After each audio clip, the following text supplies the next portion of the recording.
In today's lecture, we are going to discuss regarding genetic code.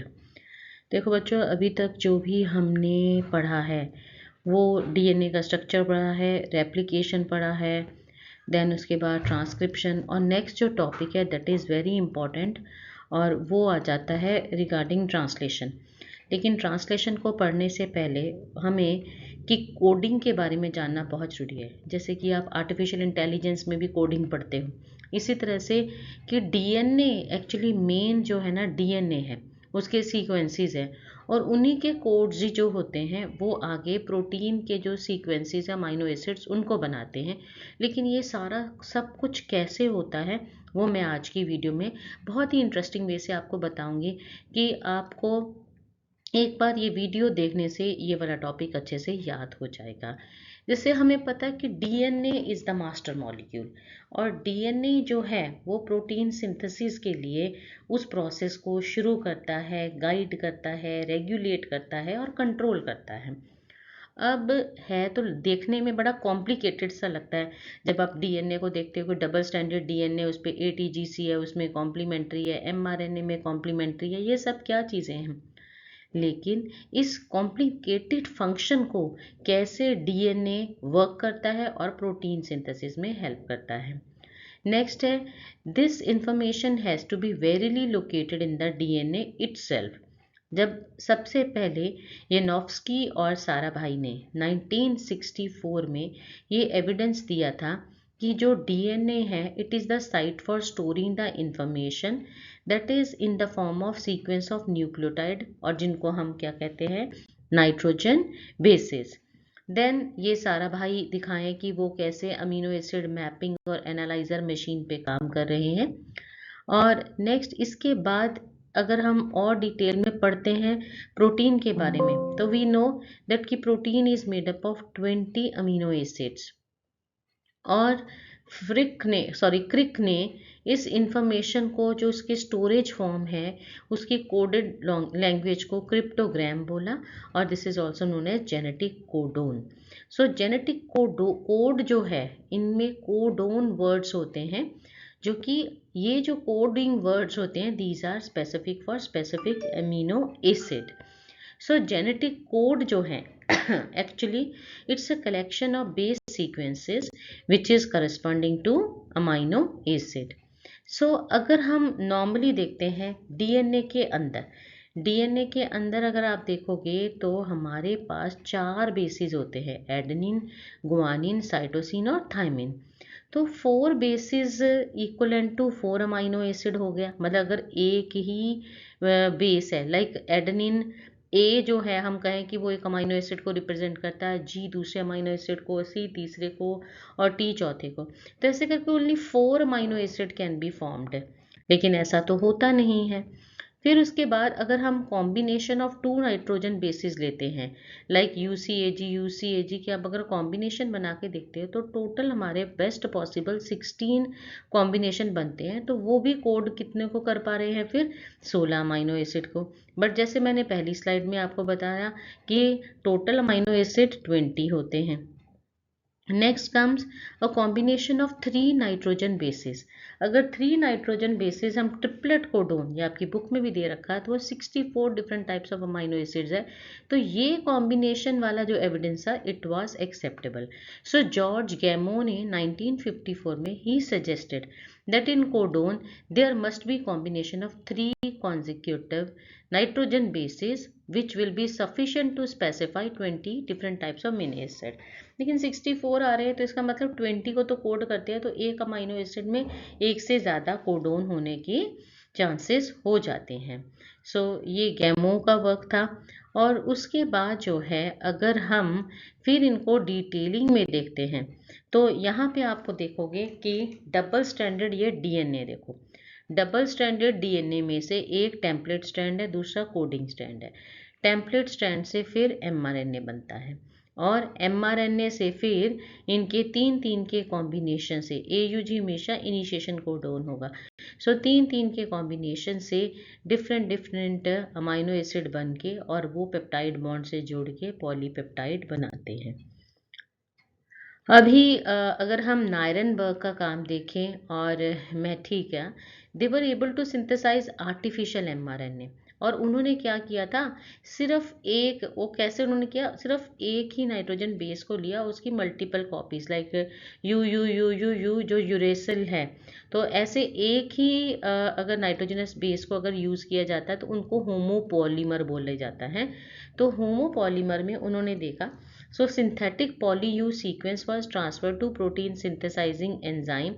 So a small polypeptide molecule was produced which was having this phenylalanine. So triple U जो है ये phenyl alanine को ही represent करते हैं, तो phenyl alanine से बनी हुई स्मॉल पॉलीपेप्टाइड चेन बन गई है। सो दिस मीन्स कि triple U is coding for phenylalanine. So later इसके बाद जैसे सबसे पहले होमोपॉलीमर जो था वो triple U phenylalanine polypeptide बनाया गया, इसके बाद कुछ और पॉलीमर्स भी बनाएंगे 2-3 डिफरेंट कोडोन्स के सहायता से। अब हरगोबिंद खुराना जो है उन्होंने एक और टेक्निक बनाई जिससे उन्होंने आर्टिफिशियली एमआरएनए को सिंथेसाइज किया विद रिपीटेड सीक्वेंस। उसने triple U you you you you लिया था, लेकिन हरगोबिंद खुराना ने जो लिए उन्होंने सी यू सी और यू सी यू। अब देखो बार बार ये दोनों सब यूनिट ही रिपीट हो रहे हैं, C U C and U C you.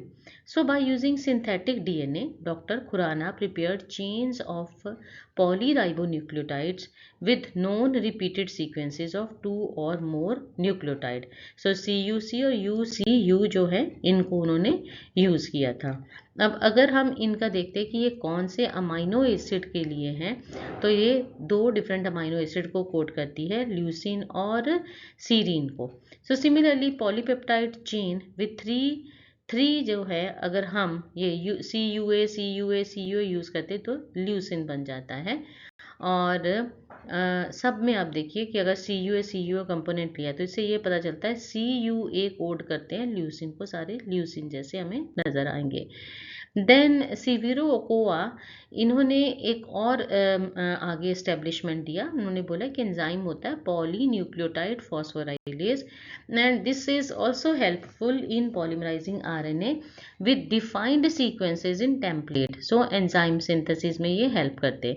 Finally दोनों की जो फाइंडिंग्स थी नायरनबर्ग की, ओकुआ को, उन दोनों ने माना कि 64 कोडोन बन जाते हैं जेनेटिक कोडोन डिक्शनरी में। अच्छा, आपको जब ये जेनेटिक कोडोन डिक्शनरी बनानी है बहुत इजी है, इसमें ऑर्डर यही रखना है कि आप ऐसे करके 16 बॉक्सेस बना लोगे। फर्स्ट लेटर जो आपने यूज़ करना है U C A G, second letter का ऑर्डर भी यू सी ए जी, और एक कॉलम के अंदर भी यू सी ए जी। अब आप इसको कैसे बनाओगे, यू यू और यू, देन यू यू और सी, देन यू यू और ए, ये आपको नज़र आ रहा होगा इस कॉलम में, देन यू यू एंड जी। सो ऐसे करके आप सारा जेनेटिक कोड डिक्शनरी बना सकते हो, और इसको याद करने की ज़रूरत नहीं है, डिक्शनरी में है, बट आप देखोगे इसमें 20 अमाइनो एसिड मेंशन्ड है, phenylalanine, leucine, isoleucine, methionine, then valine, serine, proline, threonine, alanine, tyrosine, और इसमें 3 ऐसे भी होते हैं जो किसी भी अमाइनो एसिड को कोड नहीं करते, जो होते हैं यूएई, यूएजी और UGA. Then histidine, glutamine, asparagine, lysine, aspartic acid, glutamic acid, cysteine, tryptophan, arginine, serine and arginine is there. So next है कि ड्यूरिंग रेप्लिकेशन और transcription a nucleic acid is copied to form another nucleic acid. आपके सामने replication में क्या है, DNA से daughter DNA बने, और इसमें कौन सा प्रिंसिपल वर्क करता है, कॉम्प्लीमेंटेरिटी। ट्रांसक्रिप्शन में क्या होता है, डीएनए का टेम्पलेट और डीएनए का कोडिंग सीक्वेंस से एमआरएनए सिंगल स्ट्रैंडेड बनता है। और जो दोनों प्रोसेसेस है, रेप्लिकेशन और ट्रांसक्रिप्शन, इन दोनों का बेसिक कॉन्सेप्ट क्या है, जो भी फॉर्मेशन हो रही है that is based on complementarity principle. लेकिन जब ट्रांसलेशन होता है, सो ट्रांसलेशन के केस में क्या होता है, वहाँ पे कॉम्प्लीमेंटेरिटी प्रिंसिपल नहीं होता है। Genetic information, what ever genetic information is stored in nucleotides that is transferred to the amino acids, पर complementarity principle exist नहीं करता ट्रांसलेशन में।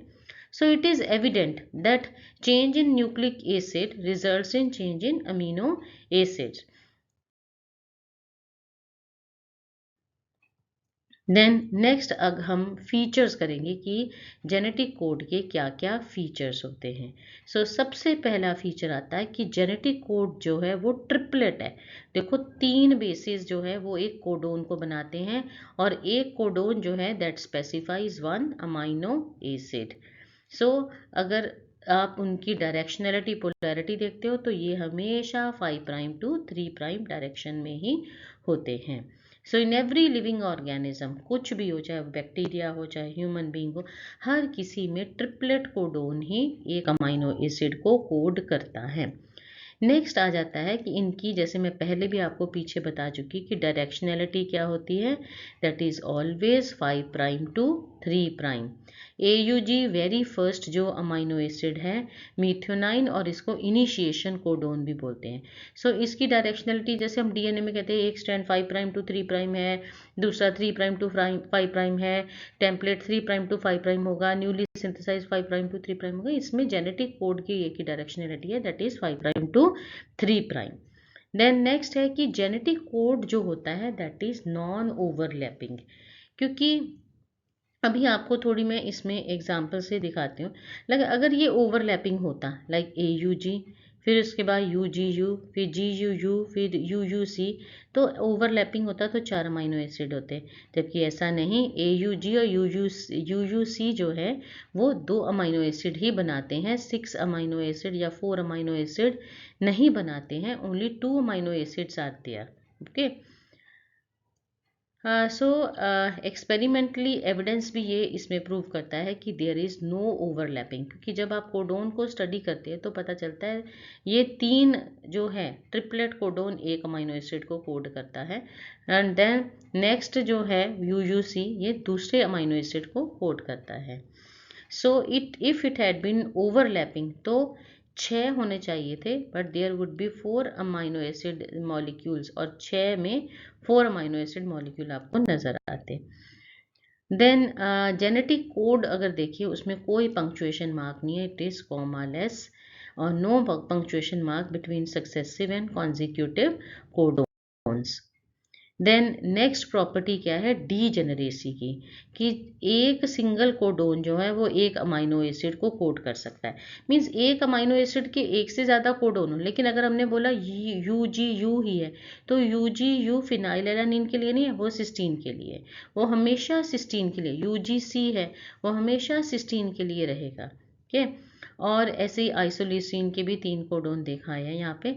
एक और चीज़ बहुत इम्पॉर्टेंट है कि जहाँ पे किसी भी अमाइनो एसिड के एक से ज़्यादा कोडोन है तो उसके जो फर्स्ट 2 कोडोन है वे सेम होंगे। लाइक सिस्टीन में 2 कोडोन दोनों सिस्टीन को कोड करते हैं, UGU भी UGC भी, लेकिन इनके पहले 2 जो UG सेम है। सिमिलरली आइसोलिसिन में AUU, AUC, AUA, लेकिन फर्स्ट 2 कोडोन सेम है। इस हाइपोथेसिस को बोलते हैं vowel hypothesis. Here the first 2 bases in the different codons are identical but the third one varies. अब इसकी पेयरिंग भी देखो, परफेक्ट पेयरिंग में क्या है, जैसे कि अगर mRNA पे GUU है तो जो अब tRNA का स्ट्रक्चर आपको पढ़ाऊंगी तो tRNA की एक लूप होती है जिसको एंटीकोडोन लूप होते हैं, उसमें एंटीकोडोन होते हैं जो कॉम्प्लीमेंट्री टू mRNA कोडोन होगा। लाइक अगर जहाँ पे GUU है तो यहाँ पे आएगा CAA। लेकिन कई बार वॉबल पेयरिंग में क्या हो जाता है, जैसे ये तो इसका एंटीकोडोन में तो CAA ही रहेगा, लेकिन mRNA में GUC है, GUA है, GUG है, तो GU 2 से ये जुड़ जाता है, एक से चाहे नहीं भी अटैच हो लेकिन इनसे जुड़ा रहता है। ये वॉबल पेयरिंग शो की गई है वैलिन की। ओके, देन नेक्स्ट प्रॉपर्टी आ जाती है कि जो जेनेटिक कोड है दैट इज यूनिवर्सल। यूनिवर्सल का मतलब आ जाता है कि बाय एंड लार्ज जितने भी ऑर्गेनिज्म हैं उन सब में अगर आप चेक करोगे तो उन सब के अंदर कोडोन जो है, whether it is in bacteria और इन ह्यूमन, इन सब में वो सेम अमाइनो एसिड को ही कोड करेंगे। Then next property is that genetic code is non ambiguous.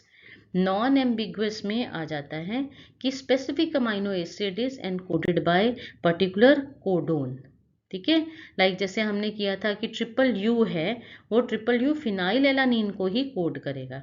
Then एक और बहुत इंपॉर्टेंट चीज़ है, जब आप टोटल 64 देखते हो उसमें 61 कोडोन्स होंगे, 3 टर्मिनेशन कोडोन होते हैं जो किसी भी अमाइनो एसिड को कोड नहीं करते, जैसे UAA, UAG और UGA। लेकिन जो स्टार्ट होता है प्रोटीन सिंथेसिस, उसके लिए जो पहला अमाइनो एसिड होता है वो AUG होता है, और वो इनिशिएशन कोडोन, उसके ड्यूअल फंक्शन होते हैं, इनिशिएशन कोडोन और coding for methionine. Okay, then next आ जाता है universal. Usually in all organisms, specific codon specifies same amino acid. So codon और एंटी कोडोन की जब हम बात करेंगे नेक्स्ट आपको, तो उसमें कि कैसे पॉलीपेप्टाइड चेन बनती है, तो उसमें क्या है कि ये दिखाया गया। देखो mRNA के ऊपर पहला कोडोन AUG है और tRNA के जो एंटी कोडोन है उस पे UAC है। Okay, so AUG is the starting codon और एंटी कोडोन वहाँ पे tRNA पे होगा जिस पे ये बाइंड करेगा। So next slide